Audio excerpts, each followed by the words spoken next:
Hello and welcome back to another edition of Michner's World of Graphic Design. My name is Dallas Michner, and in this video I'm going to show you just a few tips of how you can get some of those B's, such as the border, the background, the burst, the banner, and the boxes, into your business card and business flyer designs for week 4 of our course. Let's get started. So the first thing I want to show you is just some examples of previous made business cards and some business flyers.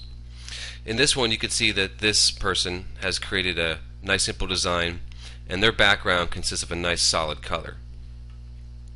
Over top of that they have their required elements of what they need for their business card and a nicely designed, simple, clear and identifiable business logo.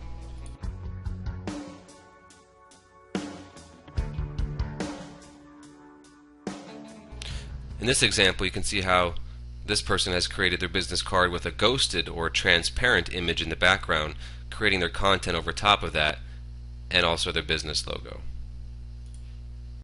In this example you can see how this person has a nice gray border over top of their black background, which has a repeated pattern over top, which is good for repetition, and a nice burst.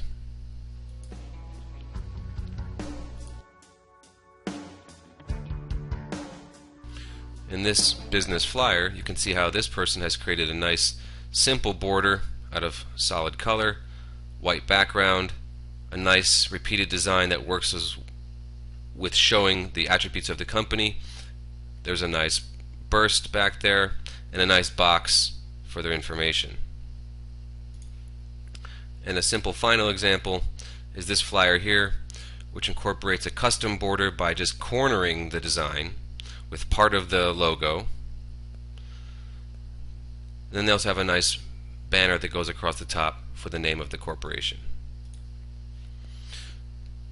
So just to give you some tips, I'm going to start a new file that's blank and just to play around with it. So some of the things that you saw were creating simple solid color backgrounds, and that can be done by simply choosing any color that you like, using your shape and creating a solid fill color that goes across the entire background. Then remember, this entire color can be kept as dark as it is, or you can change the opacity on it to make it more see-through. And that can also be done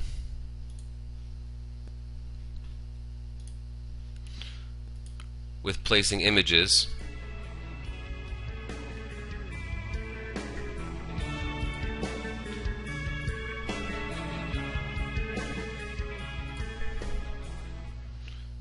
this image is not going to be a very good clear image, but it's just to get the point across by placing an image, making sure that you always embed that into Illustrator.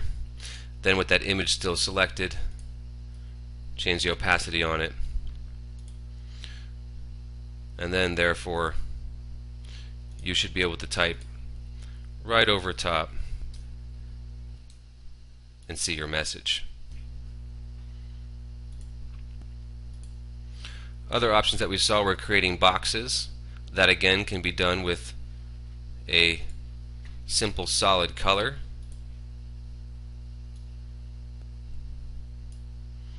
We'll actually flip this,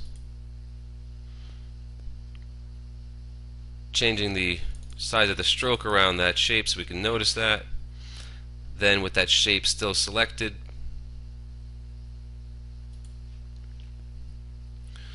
we can use our type tool and then again add that to our shape. Later they can be combined to stay together. Other options that we noticed were bordering. That can also be done by just adding a stroke, as we did with our practice of our business logo drawing, by taking that and drawing a shape around the outside. There's our simple border with color. We can also use a brush to create a border by opening up our brush menus.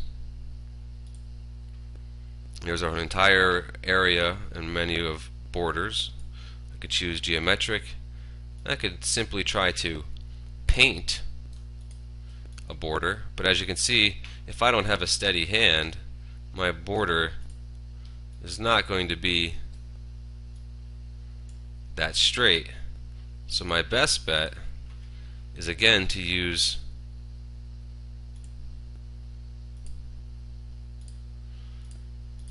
a shape with no stroke and no fill, surround my entire artboard with that, and then select a border to go on there. And that looks a lot nicer. Lastly, what I can do is, again, in my brush library, if I wish to add a banner, I can find a library of those by going to Decorative inside Brushes, and then inside the option of Banners and Seals. Then inside here I can find any banner that I'd like, simply put my brush on, and then paint that across, and there's my banner. So there's just some examples of what you can do to get some of those bees in your designs for your business cards and business flyers. I hope that was helpful, and good luck.